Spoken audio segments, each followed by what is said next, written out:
Culture that is astutely aware of the trends and developments that are happening in the community, in Ottawa. The things that keep people busy, that keep them up at night, and respond to that.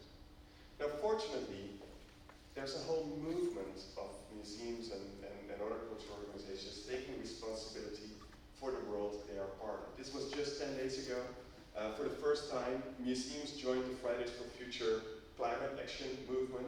In more than 20 countries, a couple of hundred of museums took the streets to strike for climate action and started doing other things to support the global climate movement initiated slightly over a year ago by Greta Thunberg, who was in Canada not too long ago, right?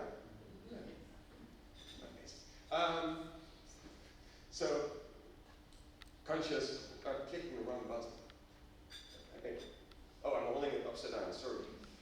I was thinking we have to go this way. So an example of what conscious culture looked like is Fashion for Good, a project we worked on in Amsterdam over the past few years. So you may know or you may not know that fashion is the second most polluting industry in the world.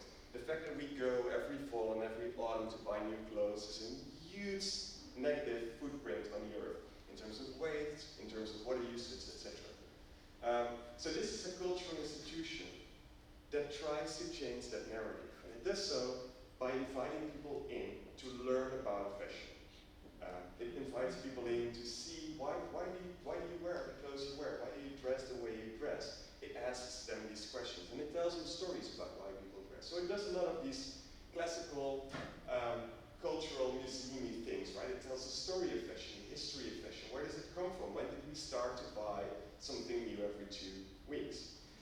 And then, in a really beautiful and interactive space, it offers people other alternatives. So if you say, I dress to feel confident, and I want to wear something new every time so that my friends see that I'm a confident dresser, it offers you alternatives that are more sustainable to have the same result. If you dress because you want to look different all the time, it gives you alternatives, opens up the number of opportunities you have.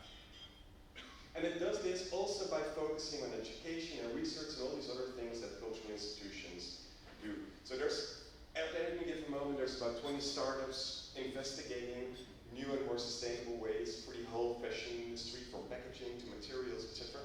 It presents their work, it invites the audience to participate in the work, it invites the visitors to go and enjoy these opportunities.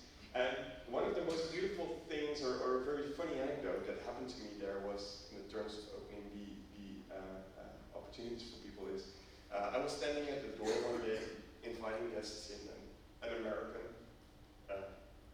USA, I should say, somebody from the USA, a family from the United States came in, not Canadians, a typical family from the United States. So the husband, the wife, and 2 daughters. And the wife and the daughters, they went in, and the husband stood next to me and said, yeah, I'm going to skip this one.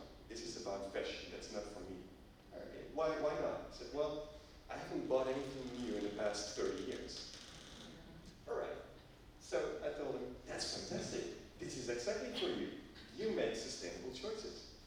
Your care for your clothes and the way you treat them so that they last for 30 years, and the way you don't get upset about fashion and trends.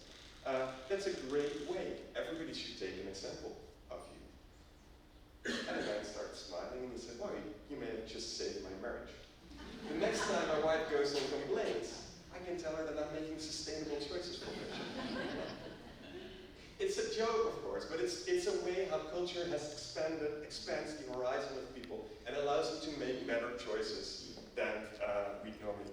Again, this is not just happening in Amsterdam, it's happening in South Africa, where libraries help farmers to adapt to digital technology so they can create better harvests. It happens in countries like Kazakhstan, not known for their intellectual freedom, where projects like the Human Library allow very slowly to get new ideas and new opportunities to be part of the national conversation. And of course, it's going to happen here in Ottawa in 2036. Thirdly, and a theme that is also being addressed in the Ottawa 2036 document, is mobility in urban form and the changes in mobility within a city and the shape of a city. We work a lot with architects and urban planners, and tell us is that the neighborhood of the future is becoming much more dynamic than the neighborhood of today. We'll see less and less single-use neighborhoods, just residential or just commercial or just something else, just cultural. We'll see them mixed. We'll see communities mixed. We'll see elderly and younger people living together in the same neighborhood, because that certain neighborhoods are more sustainable and, generally speaking, healthier than single-use or single-focused neighborhoods. And of course, if neighborhoods are getting blended, culture is also going to be part of this blend in every single neighborhood. And that means that we also take a slightly broader approach to what culture and a cultural destination can be. And I wanted to share you one project that we worked, or especially my business partner worked on, maybe as a source of inspiration for the local airport. Now, last time I went to the airport here, I went an hour and a half in advance, and the driver told me, "You're insane. There's nothing to do there." So maybe this is an example. I don't know if the airport planners are here. This is the best visited museum in the entire world. It's also the international airport of Mumbai, so it's kind of a bit cheating. It gets about 50 million visitors a year, so that's 5 times the Louvre. Yet very few people know of it. My business partner was asked, "Can you turn this airport into a museum?" And they did. So if you go to this airport, you find over 20,000 square meters of gallery space dedicated to the arts and crafts of India. And if you think about it, it's a perfect mix. You're about 2 hours at an airport, right? How much time do you spend in a museum? Almost 2 hours. What do you do in a museum? You go to the toilet, you look at things that you don't really understand, and try and learn something. You go to the shop to buy something nice to give to your friends and family. What do you do in an airport? But, of course, the museum shop, the gallery shop, is a fantastically beautiful shop, and we all go there to buy our Christmas presents. The airport shop is a sad, disappointing experience where we only go because we forgot to buy our gifts and souvenirs earlier. So if you think about it, it's a great mix, and it really works, and it also allows people who are leaving the country to take this last little glimpse of what the country they just visited, the experience they just had, and the people living in the country can take that positive feeling outside to the rest of the world on their travels and on their trips. And it's not just, they don't just operate in the airport, they also operate in the subway system, they operate in the streets.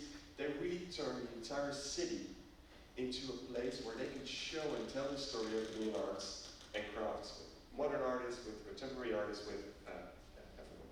So it's a very mixed, blended approach to where culture can exist. Oh, I'm doing good in terms of time. So the first one on the list, the one that I kept a secret, it's the first one in the Ottawa 2036 document. So apparently a diversified economy is on the top of the agenda for the near future of Ottawa. And we all know that culture contributes to the economy, right? It's a driver of the local economy. But the ways it does so are becoming much more, and we're starting to understand them much better. It's not just the jobs that it provides in the gallery and maybe some of the jobs in the restaurants and hotels around it, but it does so in many more ways. And we need to, if we feel that culture can be an ingredient to diversify the economy, we need to really thoroughly understand culture, the broadest possible sense, and the broadest possible influence it can have on the local economy. And that means it's more than just a destination again, but it's becoming part of this system of reflection. You probably know Montreal, right? Yeah. Who's from Montreal? That's some people, right? Yeah. So there's a reason I mentioned Montreal. In Montreal, they managed, and if you look at Montreal in comparison to similar cities around the world, they outperform it creatively, but also economically and academically. It's a very well-performing city. And the reason it does so is because, to a large extent, it has managed to make culture part of an integrated loop, an integrated system, where it's not just we do smart stuff in the academic world and in the business world, but it's we do smart stuff in the academic, cultural, business world, and we collaborate with each other. This is something that you can do because the example is just around.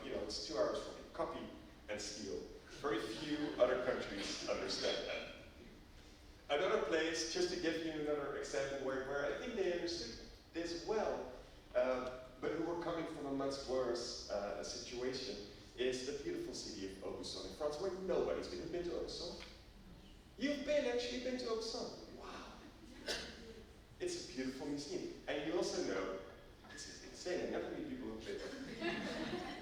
It's like 7 people or so, and then a cup of coffee. You also know that that's my 5 in the morning, that for a long time this used to be an economic hothouse. It really used to be a center of tapestry for entire Europe. A lot of money was made there.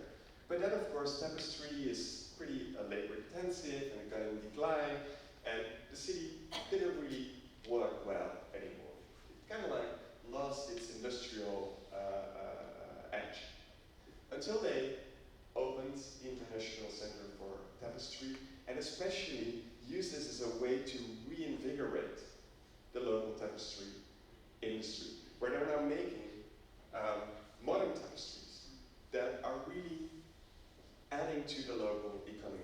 Not because of a handful of tourists who travel all the way to Aubusson, which is 2 hours driving from Montpellier Airport, so it's really far out there and no tourist ever goes there, but it's adding to it because it gives people something to do. It really reinvigorated an industry, created new jobs, not just in hotels, but in actual manufacturing positions. We see examples of this all over the world, especially in smaller cities, where by using culture not just as a destination, but as something that inspires the local